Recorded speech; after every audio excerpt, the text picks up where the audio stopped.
ওদিক দিয়ে আসছি, জিজ্ঞাসা করলাম একজনকে, শালন যাব কোন দিকে? তো এই গ্রামের এক লোক বললেন, আপনি মন্দিরে যাবেন? তো আমি বললাম হ্যাঁ। বলে আসুন, আমার ঘরের সাথে মন্দির। লাফ দিয়ে এসে, যাকে চিনি না, সে ওই মৌলভীবাজার থেকে একজন এসে বলল কি, আরে ওনার সাথে কই যাচ্ছেন? আমি যে পথে নিয়ে যাচ্ছি আমার সাথে আসেন। এখন আমার যাওয়া কর্তব্য কোনটা? কার সাথে যাব? কথা বলে না। যার মন্দির কাছে তার সাথে, না ওই যে মৌলভীবাজার থেকে আসে তার সাথে, কোনটা? তাহলে যে ব্যক্তির বাড়ির কাছে মন্দির সেই ব্যক্তি তো মিথ্যা কথা বলবে না, কিন্তু যার বাড়ি মৌলভীবাজার ও তো নাও চিনতে পারে। তাই যিনি সাক্ষাৎ ব্রজেন্দ্রনন্দন পরমপুরুষ পরমেশ্বর ভগবান শ্রীকৃষ্ণ কলির যুগে গৌরাঙ্গ অবতার হয়ে বিশ্ব জগতে প্রকাশ পেলেন, আমার গৌরহরি বললেন প্রতিটা জীব 8 হইতে 80 বছর পর্যন্ত বাধ্যতামূলক একাদশী করিবে। কোথায় বলেছে? একদিন মা শচী দেবী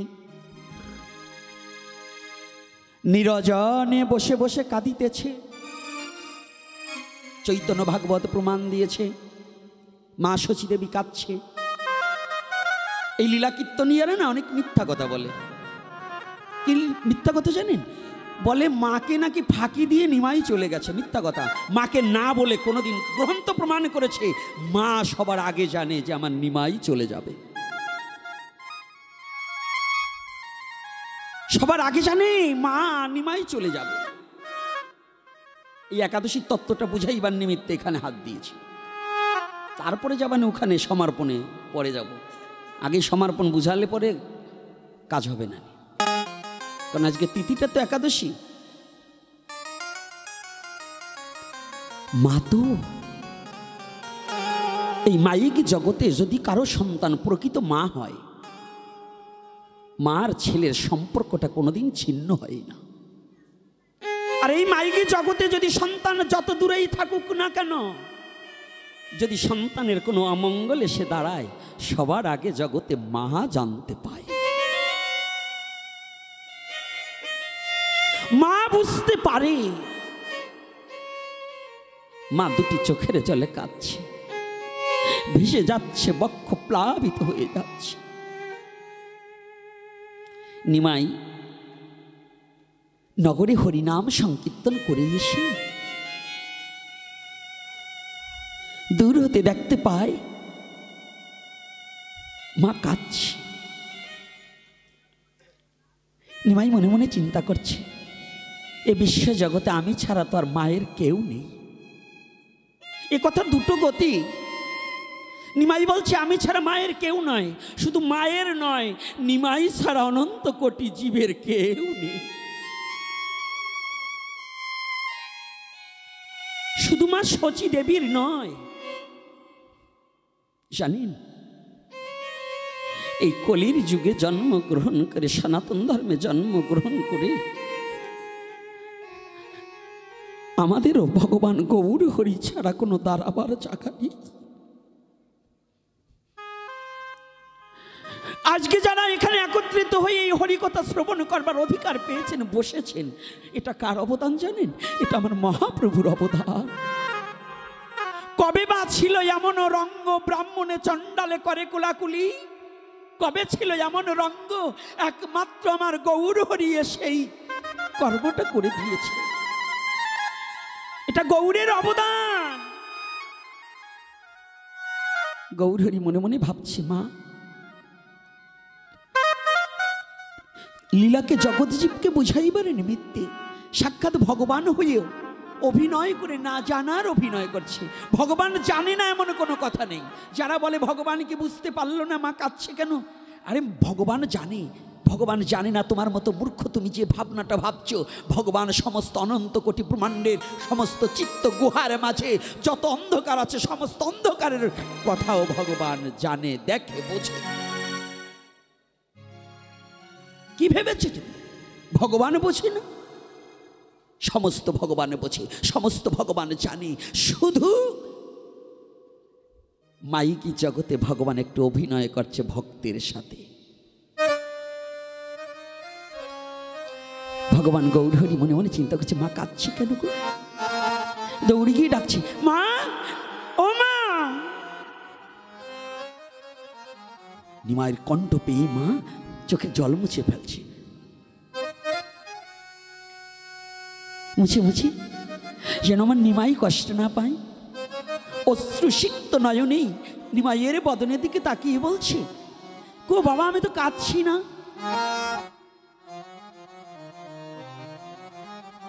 বলছে, মা, আমি তো তোমার ছেলে, তুমি কাঁদছো কিনা তা তো আমি বুঝতে পারি।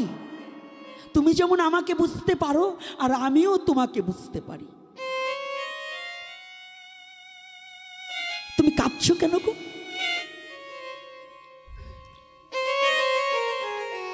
শশীদেবী বলছে, নিমাই, আমি তো তোর মা, বড় ভাগ্য করে তোর মা হয়ে পৃথিবীতে এসেছি। কেউ না জানুক জগতে, আমি জানি তুই কে। জগতে কেউ না জানুক, আমি জানি তুই কে। জানিস, আমি যদি তোর মা না হতাম, তাহলে তোর দুখানা রাঙা চরণ আমার হিয়ার মাঝে জড়িয়ে ধরে থাকত।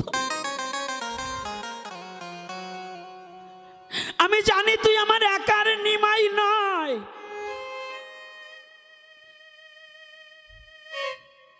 আমি কাঁদছি কেন তুই জানিস না? আমার মনে সাড়া দিয়েছে, তুই আর বেশি দিন আমার গৃহে থাকবি না, তুই চলে যাবি। কিন্তু তুই কি জানিস, একটিবার ভেবে দেখেছিস,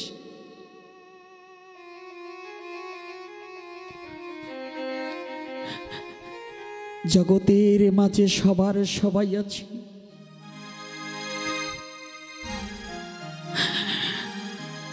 জগতে তোর বাবাকে হারিয়েছি, তোর বোনদেরকে হারিয়েছি, তোর ভাইকে হারিয়েছি, কিন্তু একমাত্র তোর বদন পানে তাকিয়ে আছি। আমার মন বলছে তুইও আমাকে ছেড়ে চলে যাবি।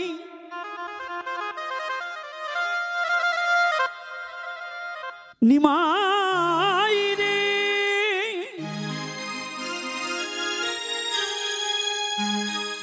তুই ছাড়া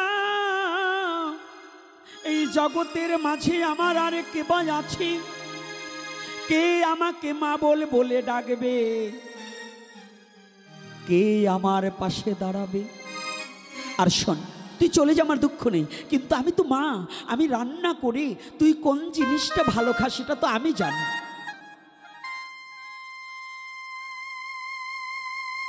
কোন দ্রব্যটা তুই প্রিয় সেবা করিস, এই দ্রব্যের কথাটা তো আমি জানি। বল, তুই চলে গেলে আমি ওই দ্রব্যগুলো রান্না করে কেমন করে আমার বদনে তুলে দেব? আপনারা জানেন, আজ অবধি আপনাদের এই সিলেট অঞ্চলের মানুষ বিদেশ প্রবাসীগামী বেশি। আজও যে মায়ের সন্তান চলে গেছে, ওই ছেলেটা যে দ্রব্যটা ভালো খায়, রান্না করে মার অন্তরটা কাঁদে, যদি আমার খোকা বাড়িতে থাকতো, আজকে আমার খোকা খুব ভালো খেত। হরিবল হরিবল। কাঁদে না? কাঁদে কি না বলুন? যে মায়ের সন্তান চলে গেছে প্রবাসে, ওই মা এখনো কাঁদে, আমার খোকা কি খেত। তো মা শচীদেবী বলছে, নিমাই রে, তুই যে জিনিসটা খাস, তুই চলে গেলে ওই জিনিসটা রান্না করে আমি কাকে খাওয়াবো বল? কার বদনে আমি তুলে দেবো? আমি মা হয়ে কি পারবো? ভগবান গৌরহরি মাকে জড়িয়ে ধরেছে। ও মা, তুমি কাঁদছো এই জন্য? এই সাধারণ তুচ্ছ ব্যাপার নিয়ে তুমি কাঁদছো মা?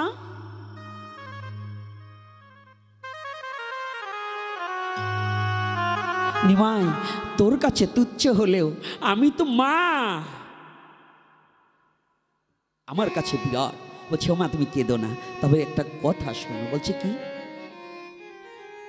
ও মা, তুমি প্রতিদিন আমি যা ভালো খাই তুমি রান্না করবে রন্ধনশালায় গিয়ে,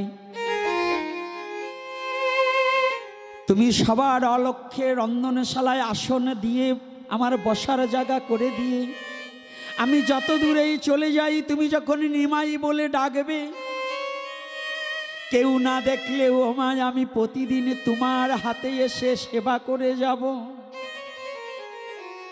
প্রতিদিন আসবো। তবে মা সাবধান, একটা কথা শুনলে, এই কথাটা কিন্তু একটু রস আছে, ভালো করে শুনুন। এখানে যদি কোনো সাধুগুরু বৈষ্ণব যেই থাকুন, বৈষ্ণব থাকেন, শৈব থাকেন, শাক্ত থাকেন, গানপত্য থাকেন, যে গ্রুপ এখানে আছেন, সবার কানে একটু ভালো করে শুনতে হবে। এখানে সাক্ষাৎ ব্রজেন্দ্র নন্দন ভগবান গৌর হরি কি কথাটা মাকে উপদেশ দিচ্ছে। মাকে বললেন, মা প্রতিদিন দেবে, তবে একটা কথা শোনো, একাদশীর দিনে মা পঞ্চশস্য করিবে বর্জন, তবেই মা পাইবে তুমি আমার দর্শন। ও মা, একাদশীর দিনে পঞ্চশস্য তুমিও গ্রহণ করিবে না, আর আমাকেও ডাকবে না। একাদশীর দিনে পঞ্চশস্য করিলে গ্রহণ, নরকে যাইতে হয় শাস্ত্রেরই বচন। আমাদের সমাজে কিছু বৈষ্ণব বেরিয়েছে, বলে আমাদের বৈষ্ণবদের একাদশী নাই। ওরে চৈতে গোসাই রে, এগুলো হচ্ছে চৈত মাসে গোসাই। চৈত মাসে না তো আমার ভাষা বুঝতে কষ্ট হয় না তো আপনাদের? হ্যাঁ, না বুঝতে কষ্ট হচ্ছে? মায়েরা বোঝেন তো? এক একটা আঞ্চলিক, আপনাদের সিলেটি ভাষা অনেক সময় আমি বুঝি না, আপনাদের আঞ্চলিক ভাষা আমরা বুঝি না, কিন্তু আমারটা বোঝেন তো না বোঝেন না? তো এই চৈতীয় গোসাই বোঝেন তো? চৈতীয় গোসাই বোঝেন তো? বোঝেন না? চৈত মাসে যেমন জমিতে কোনো রসকস থাকে না, ফালটা ধরে, মানে জমি ফেটে হাঁ করে থাকে, তো ওরা শাস্ত্রগ্রন্থ দর্শন করে না, না বুঝে কটা মালা তিলক নিয়ে গোসাই, সেই যে বাড়ি ভঙ্গি দেখায়, ওই কটারে চৈতীয় গোসাই বলে। শাস্ত্র জীবনে পারবে না, মালা তিলক নিয়ে পান একগাল খাইয়ে সিপটি ফেলাবে, আর আবার দেখবেন এই বেহালা বাজায় এক গ্রুপে, বেহালা বোঝেন তো? বৈষ্ণবরা আবার বেহালা বাজায় ভালো, ওই বোঝেন তো? এটার কি বলে বলেন তা? বেহালা বাজান, ও যে এরকম টানে না, ওরা ওরে এরকম পোষ মারে। ওটাকে কি বলে গো এই দেশে? এটা গুল বলে তো? হ্যাঁ, কি বলে? কথা বলেন, আপনারা নেন নাকি? তো কথা বলে, সত্যটা বলতে দোষ কি? কিভাবে আছেন এরকম? শাস্ত্রে বলেছে, নিশাভুক্তকারীর কখনো ভগবানের সেবার অধিকার নেই, ভালো করে জানবেন। আর এই একাদশীর দিনে বিশেষ করে বৈষ্ণব ভুলবশত যদিও কোনো একটা একাদশী বর্জন করে, তাহাতে তার বিষ্ণু পূজা সারা জীবনে নষ্ট হয়ে যাবে। পুনর্বার প্রাচিত্য করিয়া একাদশী ব্রত করিতে হইবে। যদি না দেখাতে পারি, আমার মাথা মুন্ডন করে আলকাতরা মাখিয়ে ছেড়ে দেবেন আপনাদের এই শালন থেকে। আর যদি আমি শাস্ত্রে দেখাতে পারি, তাহলে আপনার মেনে নিতে হবে। কোনো যুক্তি দেখালে আমার কাজ হবে না। যুক্তি দেখালে সবসময় মুক্তি হয় না। কি বাবা, কষ্ট পাচ্ছেন নাকি আমার কথায়? না মিথ্যা বলছি বলুন? যদি কেউ কারো মনে বাছে, আগামী দিন সকালে আমি একেবারে নিমন্ত্রণও দিয়ে দিচ্ছি। আমি যে গৃহে আছি বাবার নামটা আমার মনে নেই। কোন গৃহে আছি? বাবার নাম কি? হ্যাঁ, চন্দন বর্মন। ও সেন না? আচ্ছা, ওই যে সেন মহাশয়দের বাড়িতে, তো ওই বাড়িতে যাবেন সকালে। তারপরে কোন শাস্ত্র থেকে কত নম্বর পৃষ্ঠা, কত নম্বর শ্লোক যদি না দেখাতে পারি, কালকেই বেলেট নিয়ে যাবেন সাথে করে।